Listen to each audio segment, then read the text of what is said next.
नहीं तो देखा। दीपिका रणवीर उसमें आए तो एक बयान उनका बड़ा चर्चा में रहा कि दीपिका ने कहा कि I was committed to you in the mind but I was seeing other people also. खुद को इतना भी मत बचाया कर, खुद को इतना भी मत बचा, इतना भी मत बचाया कर, बारिशें हो तो भीग जाया कर। हमारे हिंदुस्तानी तहजीब का, हमारे हिंदुस्तानी कल्चर का, हमारी परंपराओं का कि इतनी बड़ी ये घटना और इतनी बड़ी ये कहानी है कि मैं आपको बताऊं कि इस कहानी पर जब भी फिल्म बनी है, हिट ही हुई है। लेकिन आदि पुरुष का तो बुरा हाल हो गया। अब भाई आप कह रहे हैं हर एफएम पे गाने बजते थे, रेडियो पे बजते थे, तो उससे हमको सक्सेस ज़्यादा मिलती थी, कामयाबी मिलती थी, शोहरत मिलती थी। ये जो वेब सीरीज़ के गाने हैं, ये बस वो वेब सीरीज़ में आ जाते हैं। एक पहले एक बात कही जाती थी कि मोहब्बत वो जो मुकम्मल ना हो सके। आप मानते हैं इस बात बिल्कुल को? मानता हूँ, मेरी भी नहीं हुई। मेरी भी नहीं हुई। इसीलिए आप यहाँ बैठे हैं। ये एडिट करना पड़ेगा। आज मोहब्बत में बड़ी पाबंदियां हैं, ठीक है। आप यहाँ बैठ के दो लोग प्यार कर रहे हैं, पता चला किसी ने वीडियो बना लिया, है ना, चोरी से। ऐसा भी होता है। आज दो लोग मोहब्बत कर रहे हैं, खुश हैं, एक तीसरा कोई आ जाता है कि कहता है नहीं भाई तुम लोग मोहब्बत मत करो, पाबंदी लगाता है। उसकी याद आई तो कुछ जख्म पुराने निकले, दिल की मिट्टी को कुरेदा तो खजाने निकले। बड़ी मशहूर गज़ल है मेरी, जो मंचों पर कवि सम्मेलनों और मुशायरों से लोगों तक पहुंची और बड़ा प्यार मिला इस गज़ल पे मुझे। परों को खोल ज़माना उड़ान देखता है, परों को खोल ज़माना उड़ान देखता है, ज़मीं पे बैठ के क्या आसमान देखता है। तो जब शकील आजमी साथ हों तो एक आसानी ये हो जाती है कि आपको ओपनिंग सोचने की जरूरत है। बहुत बहुत स्वागत सर। बहुत शुक्रिया आपका मतलब और आपके चैनल का, एबीपी न्यूज़ का, नेटवर्क का, और भाटिया साहब आपका थैंक यू सो मच। बहुत शुक्रिया। आप आए और खूब सारी आपसे शायरी सुननी है, खूब सारी आपसे बातें करनी है, जरूर। प्यार मोहब्बत की। और मैं तो आजकल कहता हूँ निचोड़ ही लो। आजकल तो बहुत जो है मतलब बहुत कुछ चल रहा है जो है। जी। ये लौंडे जितने पीछे खड़े हुए हैं, कुछ ना कुछ इनकी जिंदगी में भी चलता रहता है, तो सबके लिए कुछ ना कुछ निकालेंगे इस इंटरव्यू से। तो दिल सबके टूटे हुए, दिल सबके टूटे हुए हैं। तो दिल आजकल बहुत जल्दी टूट जाता है। लड़की ब्लॉक कर देती है तो दिल टूट जाता है। मतलब पहले तो दिल टूटना जो है वो बड़ी चीज हुआ करती थी ना। आजकल तो क्या होता है कि मैंने मैसेज कर दिया, उसने पढ़ लिया, अब वो रिप्लाई नहीं कर रही है तो उतने में ही दिल टूट जाता है। तो ऐसे जो दिल टूटते हैं उनके लिए कुछ अर्ज करें। मैं उनके लिए ये कहूँगा कि बहुत सैड होने की ज़रूरत नहीं है। एक गई तो सही आई। वो इश्क में एक डायलॉग था ना, वो बम्बई में बारिश और बस और लड़की, ये तीन चीज़ें ऐसी हैं कि एक जाती है दूसरी आती है। तो इसको आप पॉजिटिव वे में लें, वो कोई ऐसा निगेटिव वे में ना लें। लेकिन मैं आपको शेर सुनाता हूँ उसके लिए कि तू नहीं दिल में मगर तेरा निशान बाकी है। वही सुना रहा हूँ मगर मैं। तेरा निशान बाकी है। ये मतलब जो है वो जाने के बाद वाला है, ये ब्रेकअप के बाद वाला है। तू नहीं दिल में मगर तेरा निशान बाकी है, बुझ गई आग मोहब्बत की धुआं बाकी है। वाह क्या बात। नहीं अभी और बाकी है। अच्छा अभी और बाकी दो शेर और इसके सुनिए आप, मजा आएगा आपको। जिस जगह हमने कैलेंडर में जुदाई लिखी, कैलेंडर में हम तारीखें लिखते हैं ना कि फला तारीख को यहाँ जाना, ऐसा। जिस जगह हमने कैलेंडर में जुदाई लिखी, एक मुलाकात की तारीख वहाँ बाकी है। एक मुलाकात की तारीख वहाँ बाकी है। और ये शेर जो आप कह रहे थे दिल टूटने वाला, मैंने कहा घबराने की बात नहीं है कि मैं तेरे बेवफा होने से परेशान नहीं, मैं तेरे बेवफा होने से परेशान नहीं, दिल लगाने को अभी सारा जहां बाकी है। अच्छा आजकल सर एक चीज, एक शब्द बड़ा चर्चा में है, सिचुएशनशिप। पहले तो होता था रिलेशनशिप। अच्छा। अब सिचुएशनशिप जो है कि मतलब ये समझ लीजिए कि मैं तुम्हारे साथ भी हूँ, किसी और के साथ भी हूँ। और इन दिनों एक शो आता है कॉफी विद करण, पता नहीं आपने कभी देखा है नहीं देखा? मैंने कभी कभी देखा है, बहुत नहीं देखा। दीपिका रणवीर उसमें आए तो एक बयान उनका बड़ा चर्चा में रहा कि दीपिका ने कहा कि I was committed to you in the mind but I was seeing other people also. अब मतलब इस पे कुछ शायर क्या कहेगा, अगर कहेगा तो? इस पर शायर ये कहेगा कि खुद को इतना भी मत बचाया कर, खुद को इतना भी मत बचाया इतना भी मत बचाया कर, बारिशें हो तो भीग जाया कर। क्या बात है। लेकिन सर आज आप जो आए हैं यहाँ पे जी। तो एक खास वजह है। जी उस खास वजह से पहले मैं आपका एक बहुत चर्चित गाना है, जी। आपने करीब 52 फिल्में, 12 वेब सीरीज, जी। खूब सारी ऐसे ऐसे कुछ गाने लिखे धारावाहिक, हैं। कुछ फलाना। हाँ। हाँ जी।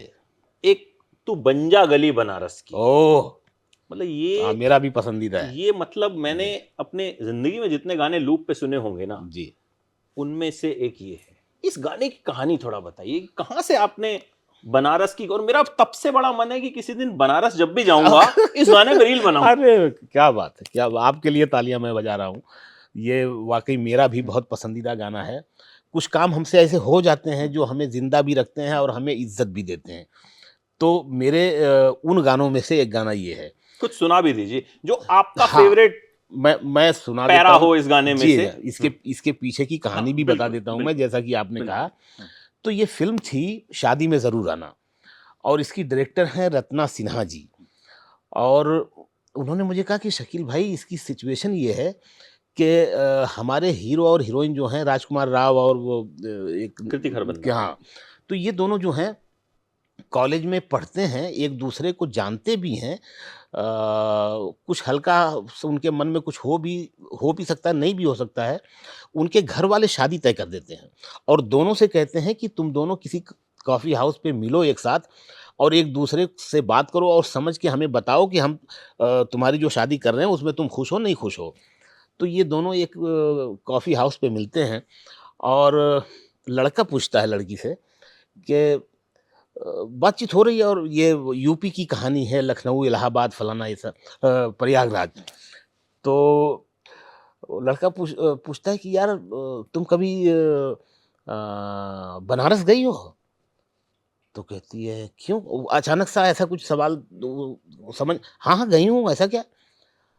तो कहता है कि तुम्हारी आंखों में मुझे आ, बनारस की गलियां दिखाई देती हैं। ठीक है, हीरो कहता है लड़की से। तो मुझे रत्ना सिन्हा जी ने कहा कि शकील भाई, ये मेरा डायलॉग जाएगा और इसके फौरन बाद वो गाना आएगा। तो ऐसा कुछ, अगर ये जो गलियां आंखों में, ऐसा कुछ, तो मैंने ये गाना लिखा सर कि तू बन जा गली बनारस की, मैं शाम तलक भटकूं तुझ में। तेरी बातें चटपट चाट सी हैं, तेरी आंखें गंगा घाट सी हैं। मैं घाट किनारे सो जाऊं, फिर सुबह सुबह जागूं तुझ में। तू बन जा गली बनारस की, मैं शाम तलक भटकूं तुझ में। तो रत्ना जी दरअसल अनुभव सिन्हा साहब की वाइफ हैं। तो अनुभव सिन्हा साहब भी मौजूद थे। उन्होंने ताली बजाई, उनको बहुत पसंद आया। रत्ना जी बहुत खुश नहीं थीं, उनके दिमाग में एक बात थी। फिर उन्होंने शकील भाई, मैंने आँखें कहा था, आँखों में गलियाँ दिखाई देती हैं, आपने वो पूरा तो। मैंने कहा रत्ना जी, ये तो उसका जो लड़की का पूरा आकार है, उसमें उसको पूरा बनारस दिख रहा है, और वो उसकी वो तो आँखें भी तो उसकी आकार में, उसके जिस्म में हैं। तो उन्होंने कहा अच्छा, उनको हम दोनों ने, मैंने और अनुभव सिन्हा साहब ने उनको कन्विंस किया, और फिर वो खुश हुईं, और इस तरह से वो गाना पिक्चर में आया। और वो गाना आज भी वो ज़मीन पे, ग्राउंड पे ज़िंदा है, बजता रहता है अरे इधर-उधर। हाँ, बहुत तो प्यारा गाना, बहुत उससे मेल मुझे वर्जन जी, फीमेल वर्जन दोनों हैं अरे उसके, और दोनों बड़े शानदार हैं। शुक्रिया, मतलब बहुत मजेदार है वो। बहुत तो बहुत ये तो शुक्रिया। मतलब मेरी एक क्या कहूँ कि विश लिस्ट थी कि जी। मतलब इस गाने को लिखने वाले जो हैं उनसे कभी मेरी बातचीत हो। अरे तो बाई चांस जो है ये संयोग बन गया। और अब क्यों बना, क्योंकि ऐसे बातचीत करने के मौके जो हैं वो, शायरों से बातचीत करने के मौके ना कम आते हैं, तो शायर अपनी दुनिया में खोए अब रहते हैं, आप आते खाली नहीं हैं। खाली मिल गए, हम बम्बई हाँ, बुला लेंगे हाँ। आपको। तो ये किताब एक आपने जो लिखी है बनवास, जी, मुझे आज ही मिली है, जी, थोड़ी बहुत मैंने पढ़ी, पूरी पढ़ूंगा। जी, जी। वो इसलिए सच्चाई सच्चाई बोल रहा हूँ कि पता चले इसमें से कुछ पूछ लेंगे तो फिर पता नहीं चलेगा मुझे। इसके बारे में कुछ बताइए कि इसमें आपने कुछ आपकी 8वीं 9वीं किताब है? हाँ, ये मतलब मेरी 7 किताबें उर्दू में आ चुकी हैं, और हिंदी में ये तीसरी है। और हिंदी में एक चौथी किताब नवंबर में आ जाएगी, जो रेख्ता से छप रही है, उसका नाम है दिल परिंदा है। और एक किताब उर्दू में और आ रही है, आग से बिछड़ा धुआँ। तो ये सारी किताबें मिल के 12 हो जाएँगी। हाँ, इस किताब के बारे में मैं आपको बताऊं कि ये सिर्फ मेरे करियर की या मेरी ज़िंदगी की ही अलग किताब नहीं है, बल्कि हिंदुस्तान में जो बहुत सारी भाषाएँ हैं, किसी भी भाषा में, किसी भी ज़बान में या दुनिया की किसी भाषा में, ऐसी कोई पोएट्री की किताब नहीं है जो पूरी रामायण और जंगल पर आधारित हो। ये वो किताब है जो पूरी जंगल और रामायण पर है और वाल्मीकि से लेके अब तक रामायण के कई वर्ज़न कई लोगों ने लिखे हैं, कई गुणी लोगों ने काम किए हैं उन पर। लेकिन मेरी मेरी जो रामायण है उन सबसे अलग है। वो जो रामायणें हैं वो कहानी के माध्यम से बताई गई हैं। ये जो मेरी रामायण है, कहानी वही है, लेकिन मेरी जो रामायण है, इसमें रामायण में जितने भी किरदार हैं, जितने पात्र हैं, छोटे-बड़े, तकरीबन सभी किरदारों पर मैंने नज़्में लिखी हैं। और कई ऐसे किरदार हैं जो बड़े हैं, जैसे हनुमान जी हैं, उन पर 3-4 नज़्में हैं। राम जी पे तो समझो, राम जी तो सभी में शामिल हैं। मुझे लगता है कि और लक्ष्मण पर भी लफ्ज़ जो काम करेंगे जी। तो अगर नज़्म हो ही जाए, प्रभु श्री राम से शुरू कर लेते हैं, किताब भी सामने रखी जी हाँ, जी हाँ। मैं प्रभु राम पर भी आता हूँ और ये वो भी उन्हीं के नाम से शुरू हो रही है जो गज़ल है, और इसकी बुनियाद मैं बताता हूँ कि ये कहाँ से शुरू हुई। जी। मैं जा रहा था ग्वालियर में एक मुशायरे में, कवि सम्मेलन में जा रहा था और ट्रेन से जा रहा था, तो बॉम्बे से मैंने ट्रेन पकड़ी। शाम की ट्रेन थी जो रात भर चलती है और फिर आधे दिन के बाद ग्वालियर पहुँचती है। और अक्सर मुझे ट्रेन में नींद नहीं आती और नींद उचट गई और ये गज़ल मेरी शुरू हो गई। और वो गज़ल शुरू हुई, रात भर चलती रही, फिर दिन में भी चलती रही और मैं उस गज़ल के इतने सुरूर में था कि जब मुशायरे में मेरा नंबर आया, मंच पर मुझे जब माइक पे बुलाया गया सुनाने के लिए, अपना पेश करने के लिए, तो आम तौर से क्या होता है कि कवि या शायर अपना वो जो हिट है उसका वहाँ से शुरू करता है। नए से शुरू नहीं करता कि पता नहीं पसंद आएगा, नहीं आएगा। बिल्कुल। लेकिन मैंने उसी गज़ल से शुरुआत की। मैं हुट भी हो सकता था, एकदम नई थी, लेकिन वो उसका इतना हावी थी मेरे ऊपर कि मैंने उसी से शुरू कर दिया। और वो इतनी पसंद की गई कि लोग मंच पर आ गए, ऑडियंस फूल लेके, माला लेके, मतलब हंगामा हो गया। तो मैंने सोचा कि यार इस पर मुझे कुछ अलग से करना चाहिए जंगल पर। अब वो मैं हाँ, उसके शेर, हाँ, वो गज़ल फिर ज़्यादा है। बिल्कुल, मैं वो उसके शेर सुना रहा हूँ पहले कि मैं हूँ इंसान तो होने का पता दे जंगल, मैं हूँ इंसान तो होने का पता दे जंगल, राम जैसे थे मुझे वैसा बना दे जंगल। अब आप देखिए कि इसमें जो भगवान राम का जो किरदार है, मतलब वो अकेले आदमी हैं जो भगवान भी हैं, राजा भी हैं, इंसान भी हैं। मैंने ये तीनों चीज़ें लिखी हैं, ये शायद कहीं आपको ना मिलें, ठीक है? एक लाइन में आता है कि राम राजा भी थे, राम राजा भी थे, इंसान भी, भगवान भी थे। एक नज़्म है मेरी उर्मिला, है ना? उर्मिला मतलब उसको ऐसा जिया है मैंने भाई साहब कि मत पूछिए वो नज़्म। तो उस नज़्म में ये लाइन आती है कि राम राजा भी थे, इंसान भी, भगवान भी थे, उर्मिला के वो मगर भाव से अनजान भी थे। ठीक है? उसका जो दर्द है, खैर हम वहाँ नहीं जा रहे हैं। तो मर्यादा पुरुषोत्तम, ये जो खिताब मिला हुआ है ना, मर्यादा पुरुषोत्तम क्यों मिला हुआ है? कि वो कीड़े-मकोड़े, पेड़-पौधे, जानवर, परिंदे, सबको इंसान जैसा समझते थे। तो वो इतना बड़ा कैरेक्टर है, इतनी इंसानियत, है ना, मानवता। तो अगर ये दुनिया सब वैसे हो जाएँ, कोई झगड़ा ना हो, कोई फसाद ना हो, कितनी खूबसूरत हो जाए दुनिया। तो मैं हूँ इंसान तो होने का पता दे जंगल, राम जैसे थे मुझे वैसा बना दे जंगल। फिर मेरे लोगों ने बनवास दिया है मुझको, फिर मुझे घर से बिछड़ने की सज़ा दे जंगल। अब के बनवास में सीता है न लक्ष्मण मेरे साथ, अब के बनवास में सीता है न लक्ष्मण मेरे साथ, जितने इल्ज़ाम हैं सब मुझ पे लगा दे जंगल। मैं ही रावण भी हूँ, हनुमान की सेना भी मैं ही घायल हूँ, मुझे कोई दवा दे जंगल। बेर भी शबरी के जूठे मेरे हिस्से में नहीं, मैं बहुत भूखा हूँ, कुछ मुझको खिला दे जंगल। मतलब ये पूरी गज़ल आप पढ़ेंगे ना, 19 शेर की गज़ल है। आमतौर से 5 शेर की 7 शेर की गज़ल, इसमें 19 शेर हैं। आपके पास किताब आज आई है, अगर आप 2-3 दिन पहले आई होती ना, मज़ा आ जाता आपको। तो इसमें जो है ना, कहानी तो वही है रामायण, लेकिन रामायण के सभी किरदारों पर मैंने नज़्में लिखी हैं, और कई ऐसे किरदार जो आम आदमी नहीं जानता।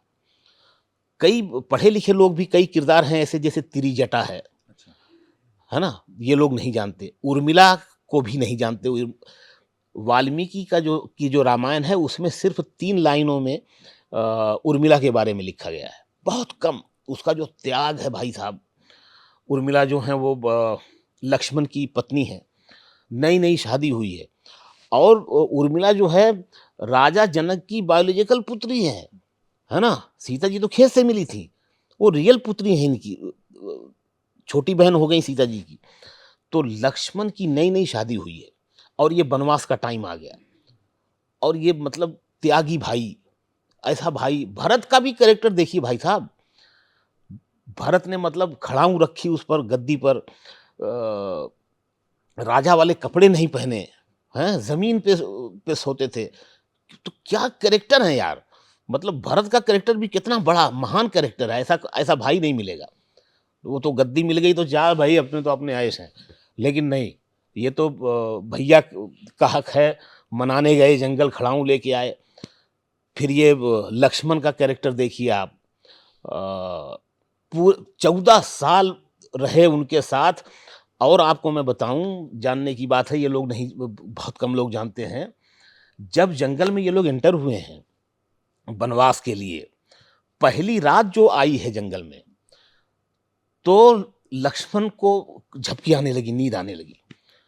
तो लक्ष्मण ने निद्रा देवी की उपासना की, सुनने जैसी बात है, और वो प्रकट हुई और पूछा कि क्या चाहिए।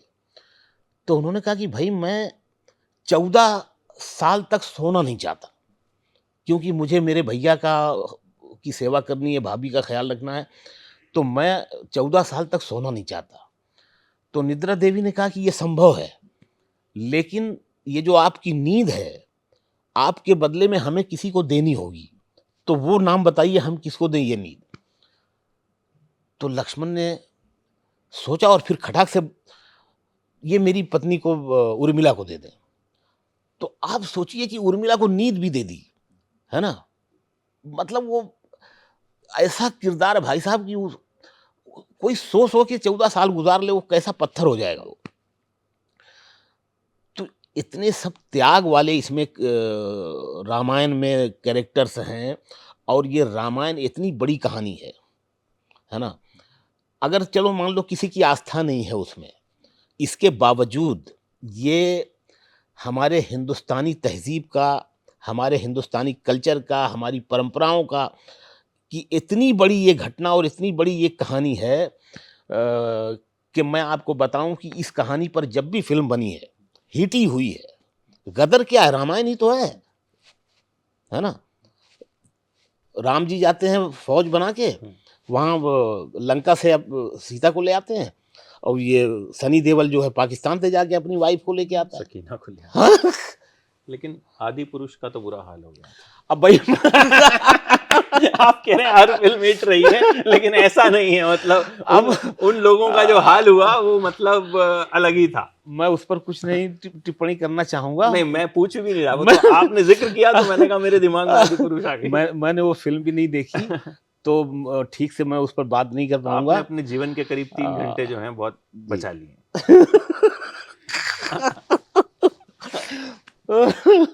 अच्छा, हनुमान जी के किरदार की बात की जाए तो उन पे आपने, उनको किन शब्दों में आपने बताया है, या उन पर क्या शब्द लिखे हैं, क्या अल्फाज लिखे हैं?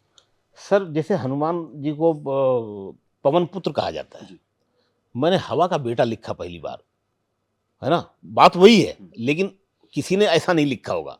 पवन पुत्र कहे जाते हैं, हवा का बेटा मैंने पहली बार लिखा है, और उन पर मैं कुछ पढ़ के सुनाऊं अगर आप कहें। अरे बिल्कुल बिल्कुल बिल्कुल, पढ़ के सुनाइए आप। तो नहीं है, मैं आज आप ये तो एडिटिंग होगी ना, तो ये सब निकल जाएगा ना, ये जो हम रुक गए जरा। वैसे मैं तो फास्ट बोले जा रहा हूँ। आप बोलिए ना, कुछ एडिट नहीं है। अच्छा, एकदम अनएडिटेड इंटरव्यू। अरे भाई मैं आपको पवन पुत्र सुनाता हूँ, जी। ठीक है। तलाश जारी है सीता की सब दिशाओं में, इशारे जितने मिले हैं सभी हैं दक्षिण के, जिधर जमीन पे फैला हुआ समुंदर है, समुंदर ऐसा कि जिसका कोई किनारा नहीं, समुंदर ऐसा कि पानी है सिर्फ पानी है। ये पानियों का सफर किस तरह से तय होगा, लखन हो, राम हो, सुग्रीव हो कि अंगद हो, सभी विचार में गुम हैं, सभी परेशान हैं, मगर दिमाग में हनुमान के कुछ और ही है, मगर दिमाग में हनुमान के कुछ और ही है।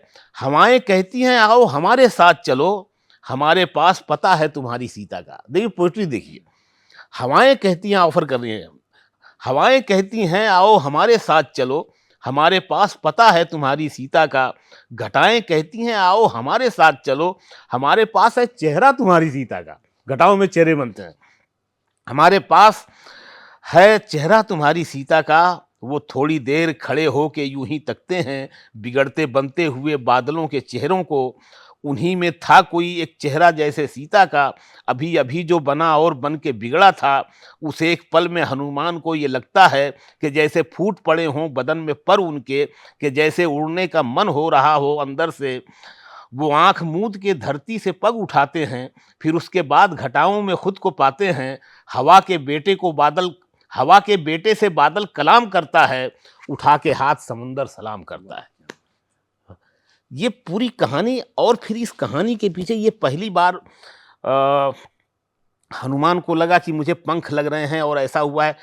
और ये क्यों हुआ, इससे पहले जामवंत ने, है ना, जामुन का देखिए वो छोटा सा कैरेक्टर है लेकिन वो इतना बड़ा है। बड़ा क्यों है, क्योंकि जामवंत ने हनुमान जी को ये एहसास दिलाया कि उनमें कितनी कि ताकत आप हनुमान है भाई साहब, आप जो हैं वो सूरज लील गए थे बचपन में और आप इतने शक्तिशाली हैं। तो ये जो काम किया था जामवंत ने, ये इतना बड़ा काम है कि इसीलिए वो कैरेक्टर इतना बड़ा है, जबकि बहुत छोटा कैरेक्टर है लेकिन इसलिए इतना बड़ा कैरेक्टर है।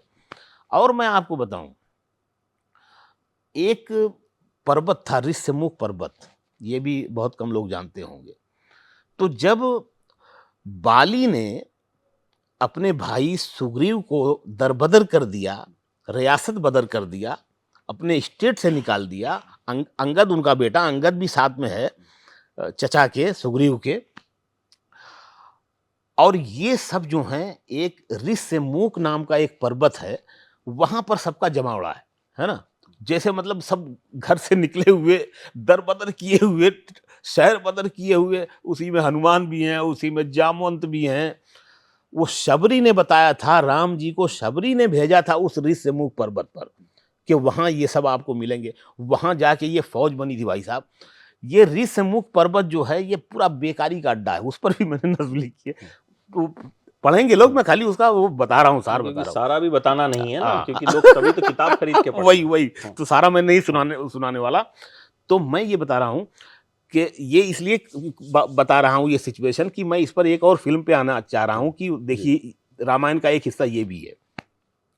तो उस पर्वत पर ये सारे लोग बेकारी के दिन गुजार रहे हैं, उनके पास कोई काम नहीं है, बस मजे से पड़े हैं वहाँ, खा पी रहे हैं फल वल तोड़ के। अब राम जी जब वहाँ पहुँचते हैं तो उनको एक मकसद मिलता है, एक लड़ाई लड़नी है, एक पुल बनाना है, सीता जी की खोज करनी है ना, ये सब मकसद वहाँ मिलते हैं। तो अब मैं आपको फिल्म बताता हूँ। एक फिल्म थी कर्मा, बिल्कुल, है ना। कर्मा में दिलीप कुमार साहब जेलर हैं और खूंखार जो डॉक्टर डैन। अब डॉक्टर डैन को पकड़ने के लिए किसका इस्तेमाल हो रहा है, वो जो कैदी हैं उनके, Anil Kapoor. Yes yes yes yes. तो ये भी रामायण है। जैसे ये राम जी यहाँ पर आए और इन फौज बनाई और लेके गए, इसी तरह से ये इन कैरेक्टरों को उठाया यहाँ से जो खुद मुजरिम है ना। ये भी मुजरिम थे, अपने वो स्टेट के वहाँ से निकाले हुए थे, भाई ने निकाल दिया था। तो ये फौज बनाई दिलीप कुमार साहब ने और वो डॉक्टर डैन को इस तरह से काबू में किया। तो ये जब भी बनती है रामायण ना, इतनी बड़ी कहानी और हिट ही होती है। इतने मतलब उसमें, जैसे मैंने कहा, उसके सारे किरदार जो है ना बड़े त्यागी, बड़े कुर्बानी वाले हैं। अच्छा, और इस किताब के बारे में क्या कुछ खास आप जो बताना चाहें या कुछ ऐसा हो जो दिल के करीब हो? अब इसमें जो है ये रामायण के अलावा इसमें जंगल है। जंगल मेरा ताल्लुक आजमगढ़ से है। आजमगढ़ शहर से नहीं बल्कि गांव से। मेरे गांव का नाम है सीधा सुल्तानपुर, जहाँ से खलील रहमान आज़मी थे। मेरा ननिहाल है सहरिया, जिसका नाम है निज़ामाबाद के पास, जहाँ मजरू सुल्तानपुरी साहब पैदा हुए थे। निज़ामाबाद जो कस्बा है, तमस नदी बहती है। तो मेरा ताल्लुक दोनों जगह से, मेरा जो ननिहाली गांव है, ददियाली गांव है, दोनों जगह खेती बाड़ी। तो वो बचपन से मैं ज़मीन, मिट्टी, खेती बाड़ी, पौधे, गोबर, है ना, बैल भैंस, इन्हीं सब चीज़ों में रहा मैं बम्बई आने से पहले। तो मेरा ताल्लुक बहुत पेड़ों से, पौधों से, फसलों से, बीजों से, गिल्ली डंडा खेले। यहाँ तक कि जब हमने क्रिकेट शुरू किया तो बैट भी हमने लकड़ी से काट के अपने खुद से बैट बनाया था हमने।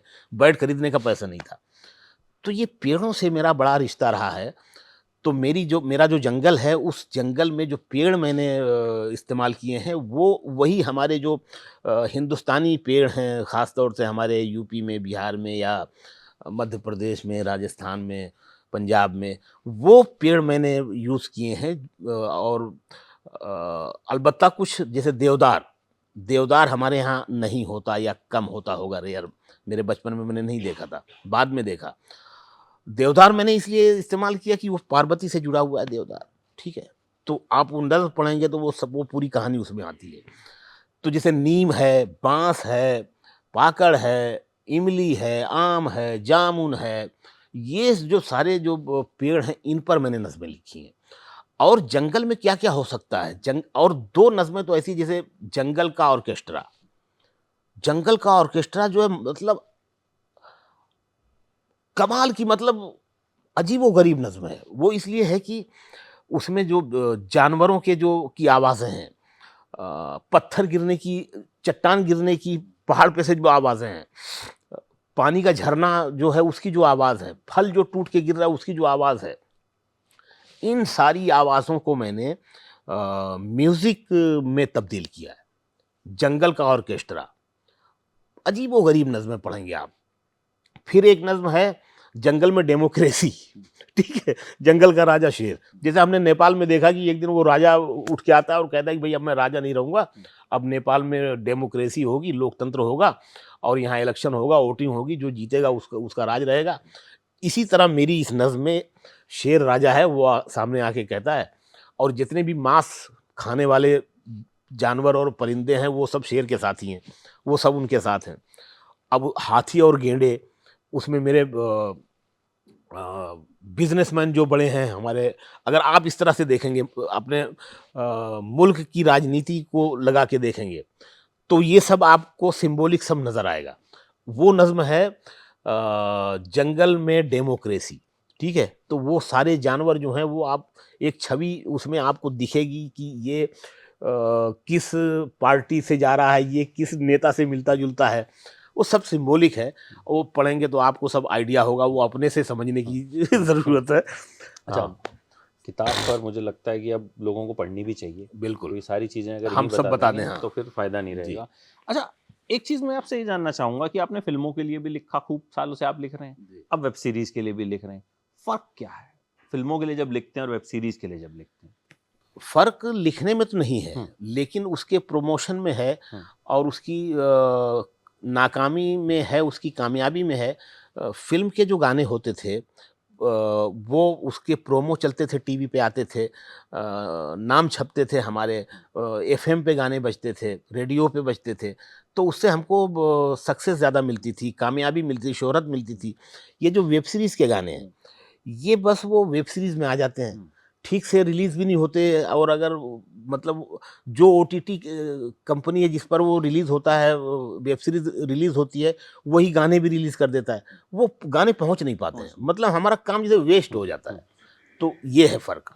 तो हाल ही में कौन-कौन से लिखे, कुछ एक अगर बताएँ उनके बारे में, जो हाँ, जो अभी आपको लगता हो कि बड़े शानदार थे, अच्छे थे, वो पहुँच नहीं पाए? अभी जैसे आप ने ये देखी हो, वो क्या नाम है, शायद व्यापम घोटाले पे या किस पे वो पिक्चर बनी थी, वो तेलगी वाले पे? नहीं, ये वो नहीं अच्छा, है, स्कैम नहीं है। ये वेब सीरीज जो मैं बता रहा हूँ, शिक्षा मंडल, शिक्षा मंडल, उसमें गाने थे मेरे 3 गाने थे और बहुत अच्छे गाने थे। अल्फाज का इस्तेमाल भी उसमें, एक गाने में तो ऐनक वगैरह सब अलग से अल्फाज इस्तेमाल हुए थे, लेकिन वो गाने कहीं पहुंच नहीं पाए। और वो मैक्स प्लेयर पे रिलीज हुई थी पिक्चर, और वो गाने भी मैक्स प्लेयर पे भी आए।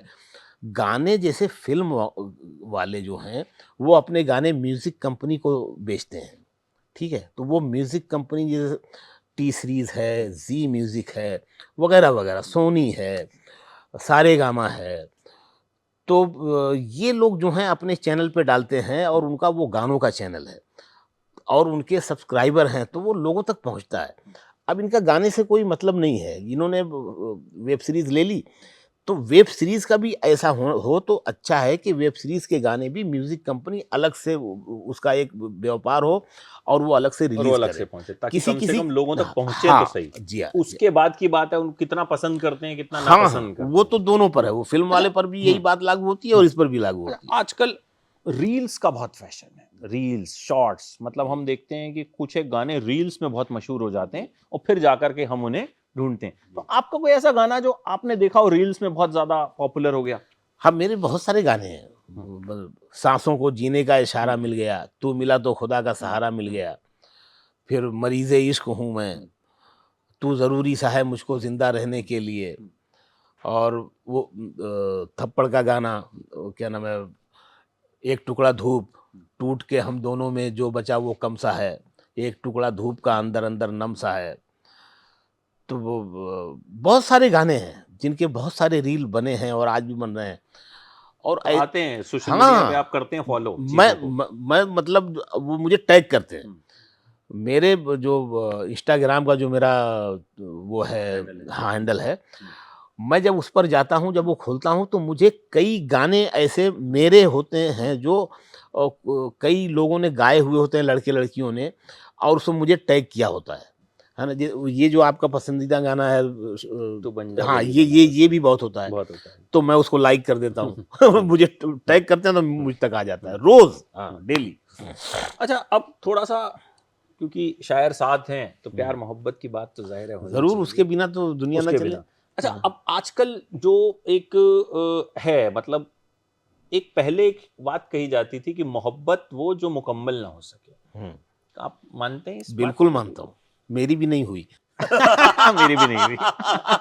इसीलिए आप यहाँ बैठे हैं ये सर। एडिट करना पड़ेगा। उस पे कुछ हो जाए मतलब। देखिए कि इश्क अगर मुकम्मल हो जाए तो इश्क है नहीं।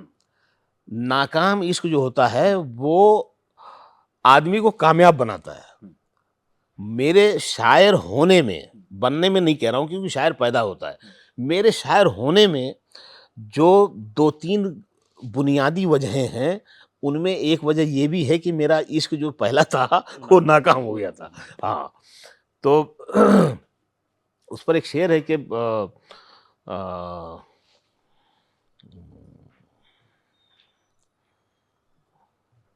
इश्क होता ही मुकम्मल है अधूरेपन से। देखिए, है ना?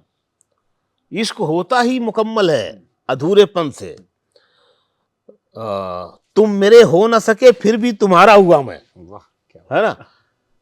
इसमें ऐसा नहीं है कि वो इश्क नाकाम हो गया तो हम उसे भूल गए, नहीं, वो और ज़्यादा शिद्दत से और ज़्यादा तेज़ी से हमारे अंदर, हमारे भीतर रहता है, और वो जो भीतर रहता है वही हमें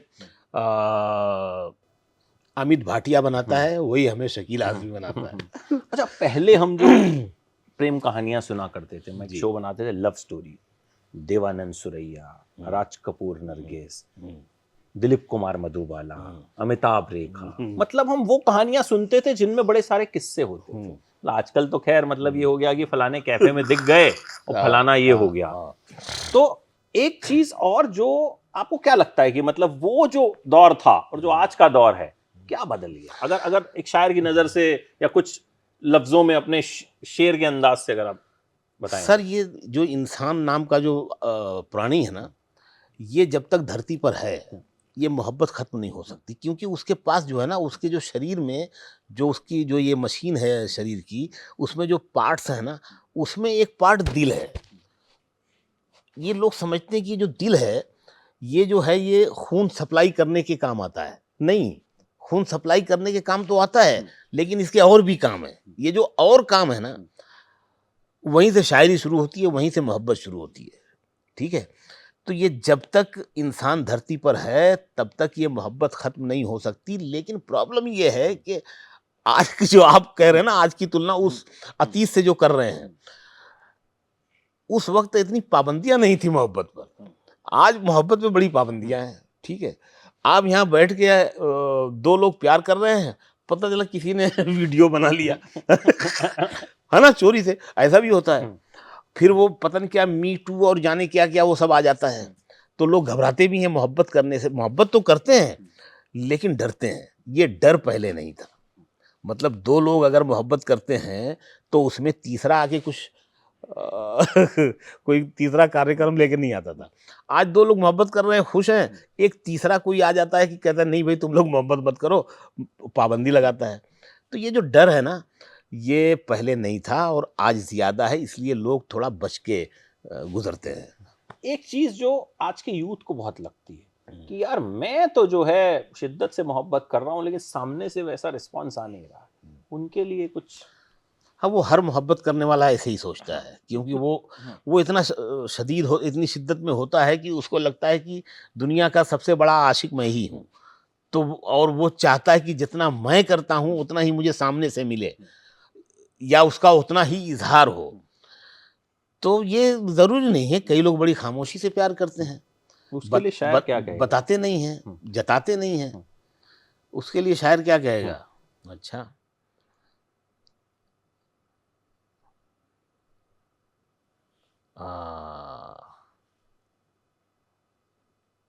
उसकी याद आई तो कुछ ज़ख्म पुराने निकले।